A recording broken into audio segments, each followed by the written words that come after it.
Hello दोस्तों, स्वागत है आपका मेरे YouTube चैनल पर। दोस्तों, अगर आपको सच्ची डरावनी कहानियाँ सुनना पसंद है तो आप जल्दी से मेरे YouTube चैनल को सब्सक्राइब कर लीजिए, क्योंकि मैं हर हफ्ते आपके लिए ऐसी ही सच्ची डरावनी कहानियाँ लाता रहता हूँ।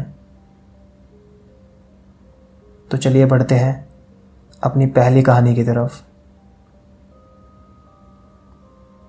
मेरा नाम राहुल है और ये बात जो मैं आपको बताने जा रहा हूँ वो मेरे साथ तब हुई जब मैं दिल्ली से मेरठ जा रहा था।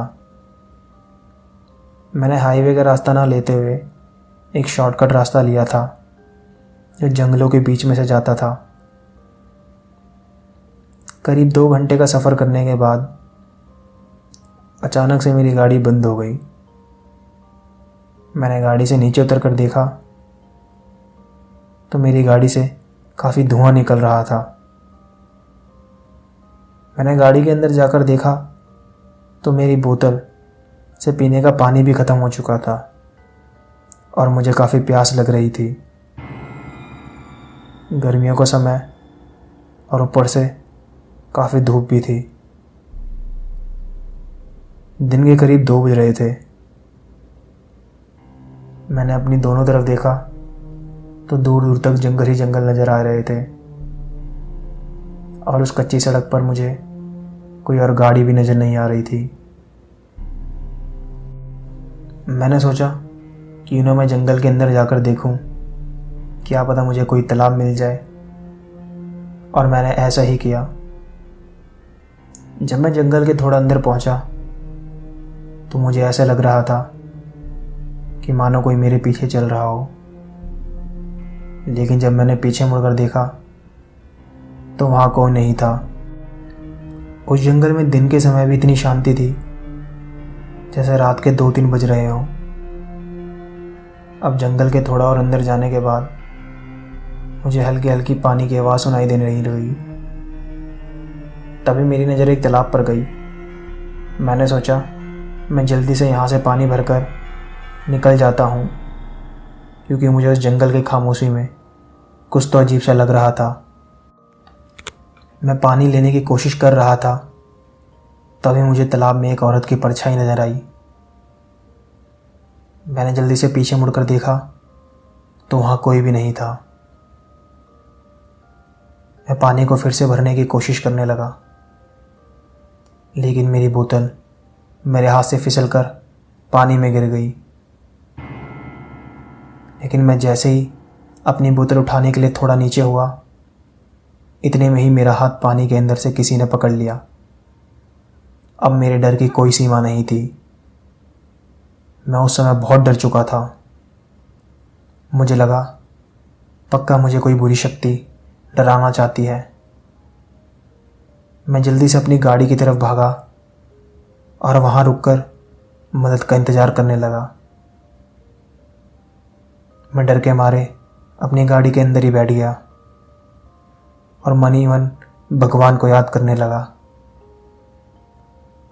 अब वो जंगल मुझे काफ़ी डरावना लग रहा था और थोड़ी देर बाद वहाँ एक कार आई।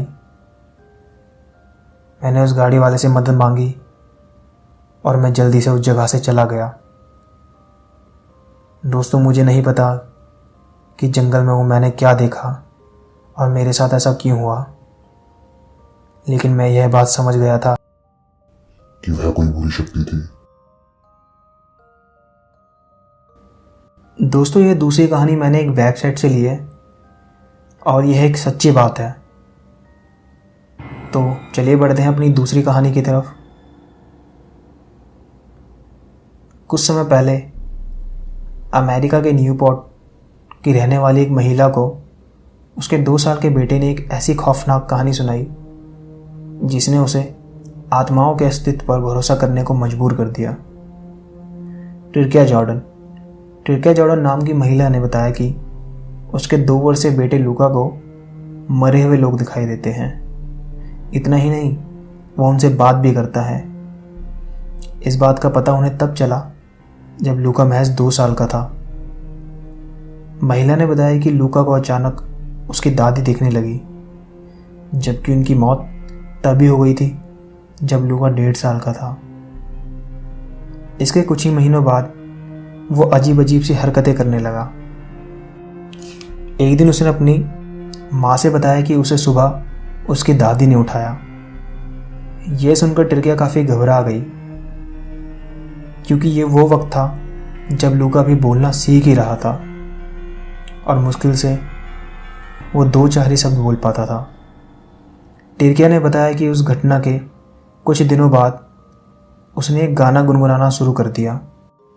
ये गाना सुनकर तो टिर्किया के रोंगटे खड़े हो गए, क्योंकि लूका जिस गाने को गुनगुना रहा था वो उसकी दादी उसके पैदा होने से पहले गाया करती थी।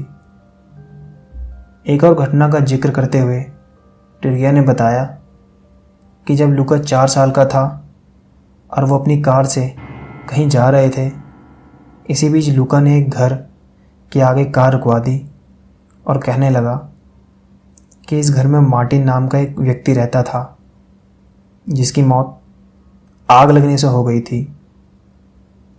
लूका ने बताया कि मार्टिन अभी भी वहीं रहता है। ये सुनकर तो टिर्किया डर के मारे थर-थर काँपने लगी और उसने बिल्कुल भी देर न करते हुए गाड़ी स्टार्ट की और तेज़ी से कार को आगे बढ़ा लिया। मार्टिन वाली घटना ने टिर्किया को अंदर से हिला कर रख दिया था। हालांकि उसने सच्चाई जानने के लिए जनगणना रिपोर्ट की जांच की और आसपास के लोगों से भी पूछताछ की, तो पता चला कि सच में मार्टिन की मौत आग लगने से हुई थी। टिर्किया बताती है कि अब उन्होंने भी इस बात का स्वीकार कर लिया है कि लूका मरे हुए लोगों को देख सकता है, उनसे बात कर सकता है, क्योंकि उसके पास कोई ना कोई शक्ति है।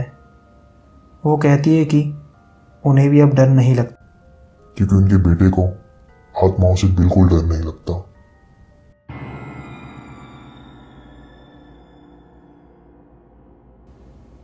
मेरा नाम मनीषा है और मैं मुंबई में रहती हूँ।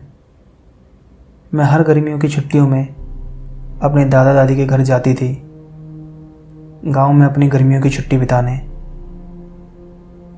मुझे गांव जाकर अपने दादा दादी के साथ समय बिताना काफ़ी अच्छा लगता था, लेकिन मुझे नहीं पता था कि एक दिन मेरे साथ ऐसी घटना घटेगी जिसके कारण मेरा गांव जाना छूट जाएगा। मैं आज वही घटना आपके साथ शेयर करने जा रही हूँ। हमेशा की तरह मैं गर्मियों की छुट्टी बिताने अपने गांव गई थी। मेरे दादा दादी मुझे देखकर काफ़ी खुश थे। मैं रोज़ सुबह अपने दादाजी के साथ अपने खेतों में टहलने जाया करती थी। दिन अच्छे से बीत रहे थे, लेकिन तभी एक दिन गांव में सुबह सुबह काफ़ी आवाज़ें आने लगी। मेरे दादाजी ने बाहर जाकर देखा तो गांव वाले जंगल की तरफ भाग रहे थे।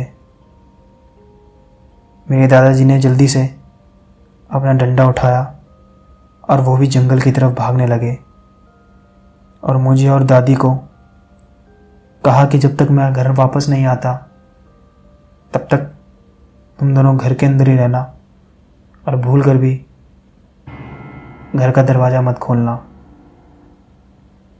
दादी ने दादाजी से पूछा कि क्या हो गया। उन्होंने कहा कि मैं भी वही पता करने जा रहा हूँ। करीब 4 घंटे बाद दादाजी घर आए, काफ़ी डरी हुई हालत में। दादी ने उनसे पूछा कि क्या हुआ था, तो दादाजी ने मुझे दूसरे कमरे में जाने को कहा।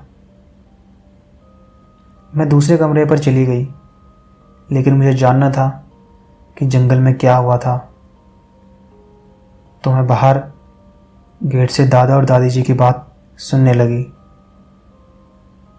उन्होंने बताया कि सारे गांव वाले जंगल की तरफ भाग रहे थे। मैं भी उनके साथ गया। जंगल के अंदर जाने के बाद हम सब ने देखा कि एक बच्चे की लाश जंगल में पड़ी हुई है, लेकिन किसी ने उसे वहाँ खाकर फेंका था। उसका सर, हाथ, पैर सब आधा आधा खाकर वहाँ फेंक रखा था। गांव वाले उस लड़के की लाश को देख ही रहे थे कि गांव वालों के सर पे खून की बूंदें पड़ने लगी।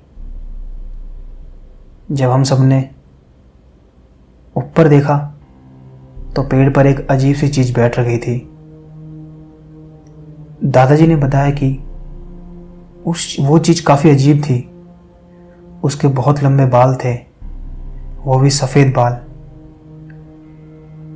आंखों की जगह काला गड्ढा था। 4 पैर थे छिपकली की तरह और एक लंबी सी पूंछ। और वो चीज़ उस बच्चे के कटे हुए हाथ को खा रही थी। वो जो भी चीज़ थी बहुत भयंकर और डरावनी थी। जैसे उसने हम सबको देखा, वो बहुत तेज चिल्लाकर पेड़ों पर से कूदते हुए जंगल की ओर अंदर भागने लगी। दादाजी की ये सब बात सुनकर मैं बहुत डर गई थी। फिर कुछ दिनों बाद दोबारा से एक लाश गांव की कच्ची सड़क पर मिली, लेकिन इस बार वो लाश बच्चे की नहीं, एक आदमी की थी और उसे भी आधा खाकर फेंक रखा था। गांव वाले समझ गए थे ये काम भी उसी शैतान का है जो उस दिन उन्होंने जंगल में देखा था। मेरे दादा दादी भी अब समझ गए थे कि उन्हें क्या करना है। उन्होंने मेरे पापा को कॉल करा और मेरे पापा को फ़ोन करके गांव बुला लिया। मुझे वापस अपने घर भेज दिया।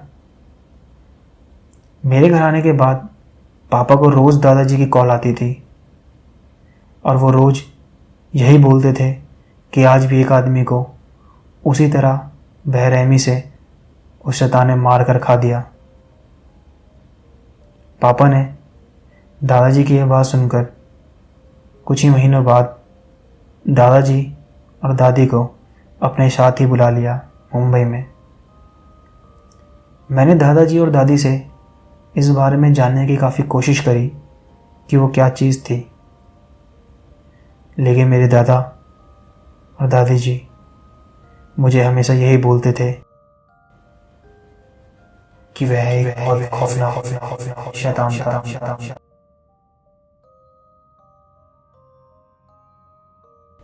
मेरा नाम इरफान है और मैं मेरठ में रहता हूँ। हमारे परिवार में हम 4 लोग थे। मैं, मेरे अम्मी, अब्बा और मेरा बड़ा भाई इमरान। मेरे अब्बू का कपड़ों का काम था और मेरा भाई आईटी कंपनी में जॉब करता था। सब कुछ काफ़ी अच्छी तरीके से चल रहा था, लेकिन कुछ दिनों से अचानक मेरे भाई की तबीयत ख़राब रहने लगी। वो बहुत अजीब अजीब सी बातें करने लगा। कभी कभी वो रात को उठकर चिल्लाने लगता तो कभी हमें बोलता कि कोई पीछे से उसके बाल खींच रहा है।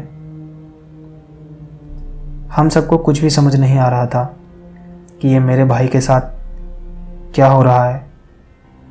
हमने मेरे भाई को बहुत से डॉक्टरों को दिखाया, लेकिन कुछ नहीं हो पाया। एक बार वो रात को बहुत तेज चिल्लाते हुए उठा और कहने लगा कि किसी ने मेरी पीठ पर गरम चिमटा लगा दिया और बहुत तेज तेज से रोने लगा। जब हमने उसकी पीठ देखी तो हम हैरान हो गए। सच में किसी ने उसकी पीठ पर गरम चिमटा लगा दिया था और वो बहुत बुरी तरीके से जल गया था। कुछ दिनों तक ऐसा ही चलता रहा। अब मेरे भाई ने खाना पीना भी छोड़ दिया था। खाना ना खाने की वजह से वो बहुत कमज़ोर हो गया था। हम सब उसकी यह हालत देखकर बहुत परेशान और दुखी थे। हमने ज़्यादा देर न करते हुए अपने भाई को एक मौलाना जी के पास लेकर गए,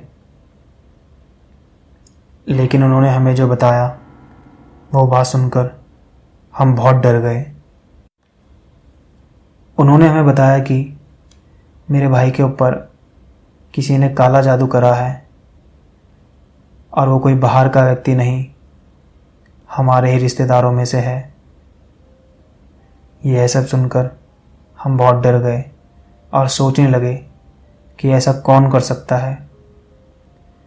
मौलाना जी ने हमें एक तावीज़ दिया मेरे भाई के हाथ पर बांधने को। मेरी अम्मी का रो रो कर बहुत बुरा हाल था। फिर कुछ दिनों बाद वही हुआ जिसका हमें डर था। मेरा भाई अब इस दुनिया में नहीं है। मुझे नहीं पता कि वो काला जादू किसने करा था और क्यों करा था। हमारे परिवार ने तो आज तक किसी का कोई बुरा नहीं करा, लेकिन फिर भी हमारे साथ किसी ने ऐसा क्यों करा। तो दोस्तों, यह थी आज की 4 डरावनी कहानियाँ। दोस्तों, अगर आपको मेरी कहानी अच्छी लगती है तो प्लीज़ आप मेरे चैनल को सब्सक्राइब कर दें, मेरी वीडियो को लाइक कर दें और वीडियो को शेयर कर दें। तो अब मिलेंगे अपनी अगली कहानी पर। तब तक के लिए नमस्कार।